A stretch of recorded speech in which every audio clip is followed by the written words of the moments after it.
Every town has its rules, unspoken understandings, traditions passed down not in books, but in the low murmur of adults on front porches, in the sudden tightening of a grandparent's grip when the sky turned a certain shade of bruised gray.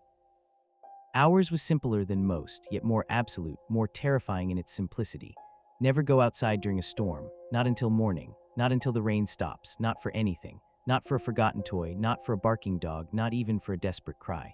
I learned why, not from a parent's strict, overprotective lecture, but from the cold, unblinking eye of childhood terror when I was barely 12 years old. It wasn't a lesson learned in a classroom, but seared into my soul by the sight of something that shouldn't exist, moving under the streetlight's lonely glow. Our town, Millwood, was nestled in a valley, perpetually damp, perpetually green. It felt ancient, even to a child. Old houses with creaking eaves lined streets shaded by colossal oak trees, their branches often dripping with moisture. Rain was a constant companion in Millwood, not just showers but proper, drenching storms that could last for days, turning the small creek into a roaring river, blurring the edges of the world in a gray, weeping haze. Because of this, Millwood had a unique rhythm. Life slowed down when the skies opened. Businesses might close early. Errands were postponed. Kids were called inside with a strange urgency. It wasn't just about avoiding a cold or slipping on wet pavement. It was deeper, a palpable tension that hung in the air whenever the first fat drops began to fall. I remember that particular Tuesday night vividly, even decades later. It was late August, the air still thick with the last gasps of summer heat, but a fierce storm was brewing. The kind that lashes against the windows, rattling the panes, making the old house groan like a weary beast. My house, with its tall gables and wrapping porch, felt like a fortress against the elements, usually a comforting thought. That night, however, it felt like a trap. I was trying to read by the dim glow of my bedside lamp, a worn copy of Treasure Island, but the thunder was too loud, too close. It wasn't just rumbling, it was cracking overhead, sharp and explosive, vibrating through the very foundations of the house. My parents were asleep, their bedroom door shut down the hall. My older brother, usually glued to his video games, had mercifully turned them off, his own room silent. The only sounds were the incessant drumming of rain on the roof and the occasional, jarring boom of thunder. Then I heard it, something that wasn't thunder, wasn't the wind, wasn't the relentless downpour. It was laughter, high-pitched, giggling. And it wasn't coming from the TV downstairs or from my older brother's room or even from next door. It was outside, close, too close. It was the sound of children at play, an innocent sound made monstrous by the context. Who would be outside, laughing in such a storm past midnight? Every instinct screamed at me to pull the covers over my head, to pretend I hadn't heard. But curiosity, that cruel siren, pulled me from my bed. My bare feet, cold against the old wood floorboards, carried me silently to the window. The velvet curtains, heavy and thick, felt like a barrier, both protecting me and hiding something terrible. Slowly, cautiously, I peeled them back, just a sliver, just enough to peer out into the stormy night. And I saw them. 3 of them at first, small figures, dwarfed by the deluge, pale as moonlight under the dim, flickering glow of the single street lamp directly across from our house. They were splashing in the flooded gutter, where the rainwater cascaded into a churning, muddy torrent. They looked like children, certainly. 7 or 8 years old, maybe, their limbs thin, their heads too large for their frames in the distorting light. But they weren't like any children I'd ever seen or ever would again. Their clothes, simple smocks and trousers in muted, dark colors, were bone-dry despite the downpour. Not a single drop clung to the fabric. Their hair, stringy and dark, hung unnaturally still, not wet, not even damp. And their feet didn't touch the ground. They hovered, a whisper above the churning water, moving with an eerie, frictionless glide. One moment they were at the curb, the next they'd moved a few feet down the gutter, effortlessly, without any visible effort, without even disturbing the surface of the rushing water. A 4th figure emerged from the deeper shadows beneath the old oak tree at the corner, gliding to join the others. My breath hitched in my throat. They turned then, all 4 of them, as if drawn by an invisible thread, or perhaps by the faint warmth of my presence behind the glass. Their faces were luminous, featureless pale discs in the gloom, reflecting the street lamp's light with an unsettling intensity, like polished porcelain. But their smiles. Even from the 2nd floor, behind the thick glass, I could feel the unnatural stretch of those smiles. They were too wide, too bright, pulling their faces into grotesque parodies of joy. They stretched from ear to ear, showing no teeth, just an endless, dark cavern. They were looking directly at my window, at that sliver of light where my eye peered out. They knew I was there. They had known all along. Then came the sound, A child's giggle, closer and more unnerving than before, seemed to float directly through the windowpane, resonating in my bones. It was abruptly cut off by a wet, choking gurgle. It wasn't a human sound. It was distinct, like water going down a drain too fast, a sickening, bubbling rush. But it carried an unmistakable undertone of something that was, or had been, alive. My stomach lurched. The rain, which had momentarily seemed to lessen its fury, now roared back to life, a sudden, blinding sheet of water against the glass. My father's hand, strong and trembling, yanked me back from the window. He didn't shout. His voice was a raw, guttural whisper against my ear, sharp with a fear I'd never heard from him before. Don't look. Don't let them see you watching. For God's sake, don't let them see you watching. He pulled the heavy velvet curtain shut with a violence that made the rod rattle, plunging the room back into near-total darkness. I heard him quickly lock the window, then turn and check the door to my room, pulling hard on the knob. Every lock in the house, I realized, was already engaged. This wasn't new for him. This was practiced fear, a ritual observed every time the sky wept. The next day the rain had stopped, and the sun was shining with a brutal, almost mocking brightness. The world outside seemed perfectly normal, innocent even. But Old Man Ritter was gone. His house, 2 doors down, stood silent, its windows staring blankly like unseeing eyes. His porch swing still rocked gently in the morning breeze, a slow, mournful creak against the quiet. And there it was on the porch floorboards, perfectly preserved in the fine layer of mud left by the storm, a single muddy footprint, small like a child's shoe print but too distinct, too clean. No sign of struggle, no broken window, just vanished. The police came, asked questions, scratched their heads, looked confused. But the neighbors, they didn't need answers. They knew. They just quietly averted their gazes, a new, deeper shadow settling over their faces. And the rule, whispered now with even more urgency, became a silent mantra for us all. Never go outside when it rains. That first time, witnessing the eerie spectacle, and then the abrupt, chilling disappearance of Old Man Ritter, was when I truly understood the rule. It wasn't just a quirky superstition, a local eccentricity to amuse tourists. It was a covenant with the shadows, a desperate pact against the unseen. It was the very fabric of our lives in Millwood, woven into our daily routines and our deepest anxieties. The town lived by it with a silent, almost religious fervor. We kept generators for power outages during storms, knowing that darkness was an invitation. We stocked food and water, enough to last days, sometimes weeks, should the heavens truly open up. Families would host impromptu slumber parties for anyone who couldn't make it home before the clouds broke, ensuring no one was stranded outside after sundown if rain was even a hint in the forecast. It wasn't uncommon to see neighbors hurrying home from work, casting anxious glances at a sky that was only just beginning to bruise with gray, muttering apologies about having to cut conversations short. No one was ever out past dusk, if rain was even a distant promise. But the children, they were never truly gone. They were merely dormant. When the rain came, a different kind of quiet settled over the town. It wasn't the quiet of peace or the hushed reverence of a snow-covered landscape. It was the hushed, held breath of a predator's vigil. It was the sound of 1,000 people holding their breath, listening, waiting. Sometimes, late at night during a particularly long storm, I'd lie awake in my bed, straining to hear over the drumming on the roof, the insistent gurgle of the gutters overflowing. And sometimes, faintly, almost like a memory in the wind, I'd hear it, that high-pitched, echoing laughter. It wasn't menacing then, not overtly. It was just present, a faint, ethereal chorus woven into the storm, a chilling reminder that they were out there, moving, waiting. It was a sound that would settle in my bones, making the hair on my arms stand on end, a silent promise of what the morning might reveal.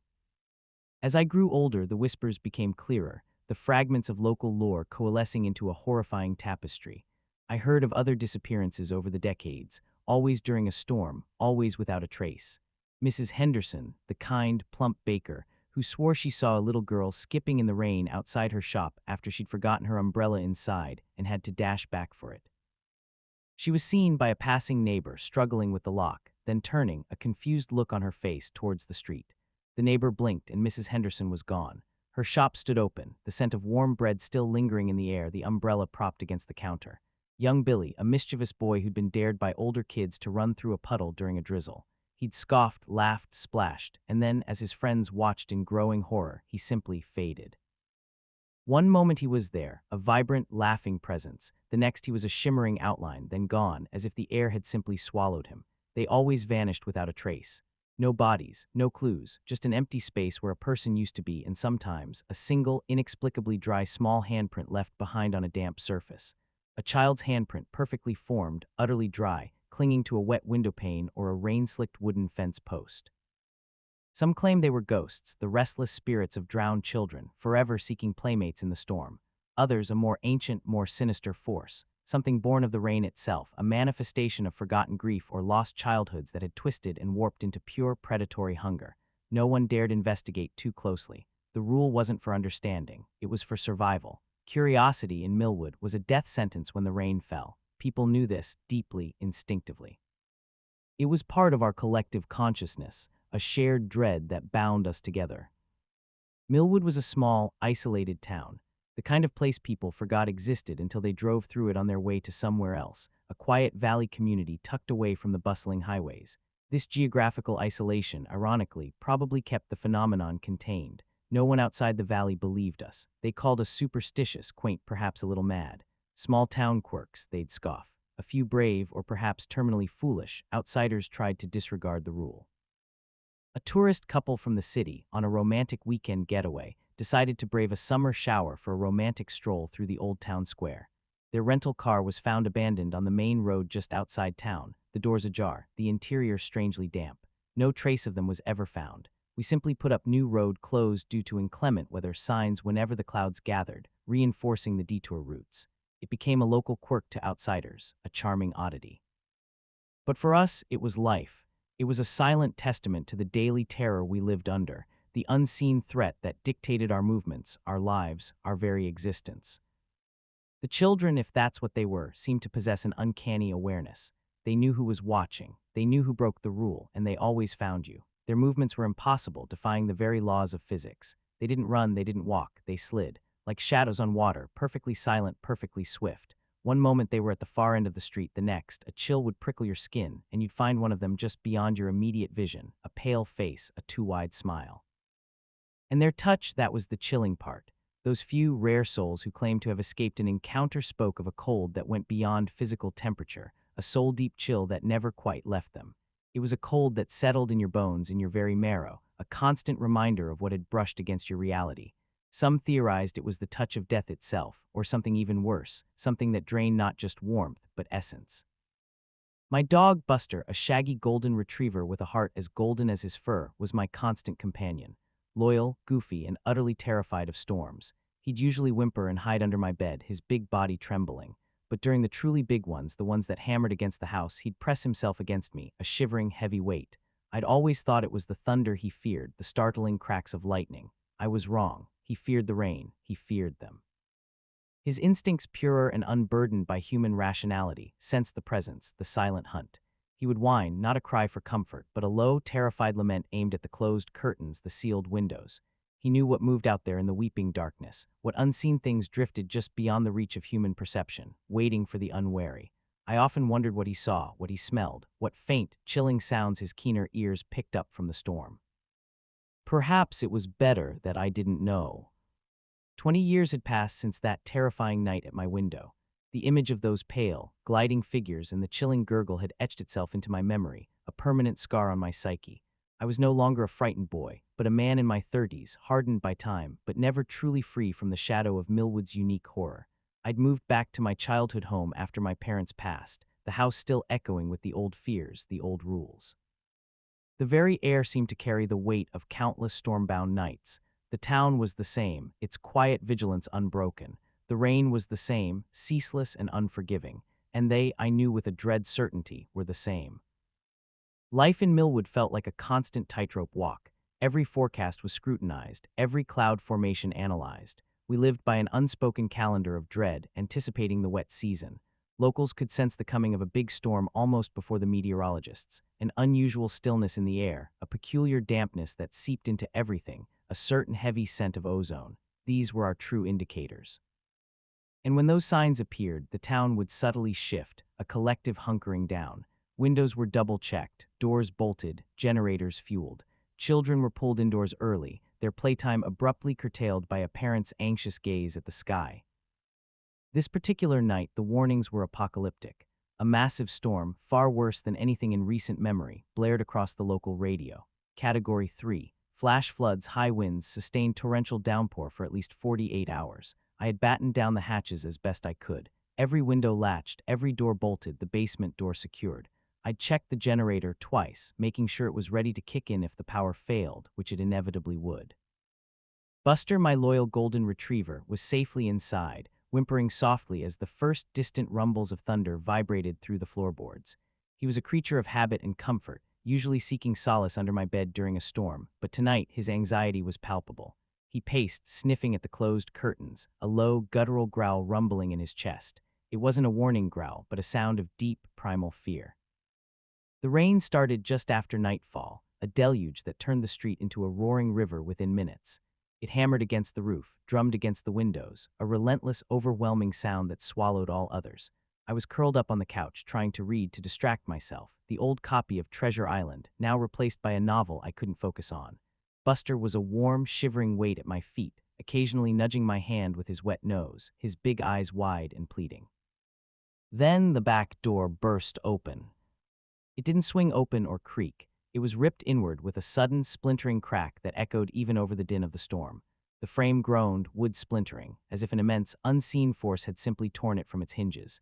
Before I could even register the shock, Buster, in a panic I'd never seen before, bolted. He shot through the newly created gap, a terrified blur of golden fur, disappearing into the torrent.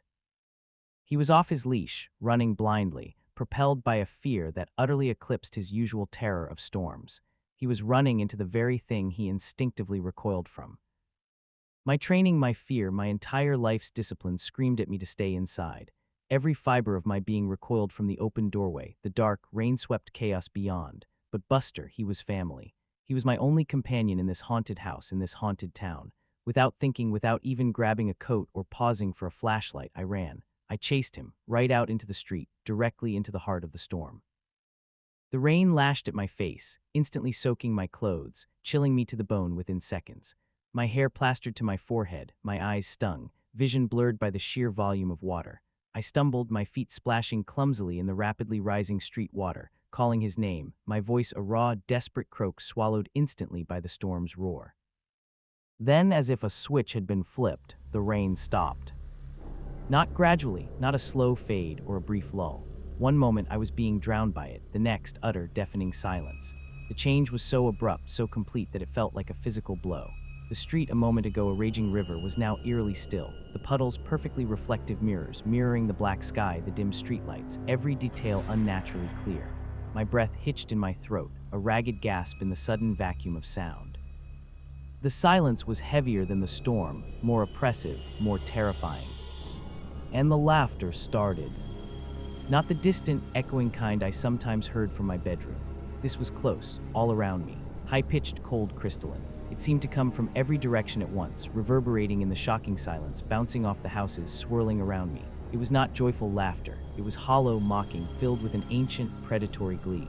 I spun around, my heart hammering against my ribs, frantic, desperate. From every shadow, small shapes turned toward me. They emerged from the dark spaces beneath the parked cars, from behind the mailboxes, from the deep, impenetrable shadows of the neighbor's porch. Dozens of them, more than I'd ever imagined. They simply detached themselves from the gloom, appearing where there had been nothing. Their pale faces were indistinct in the dim light, but their smiles, those impossible, too wide smiles stretched across their faces like gashes, revealing no teeth, just an abyss.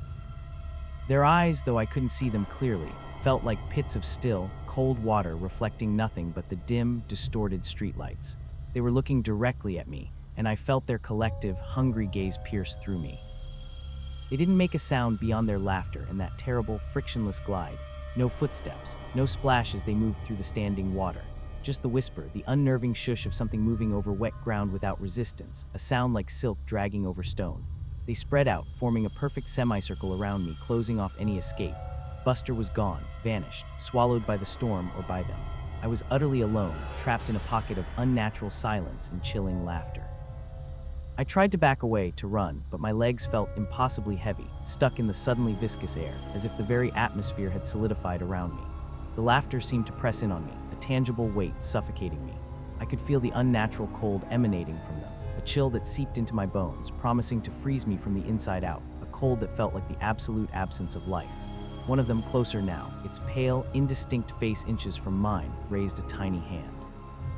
It was translucent, almost shimmering, like water disturbed by moonlight or ice reflecting a faint light. I could see the faint lines of a child's fingers, but it felt impossibly old, impossibly alien, radiating a cold so profound it burned.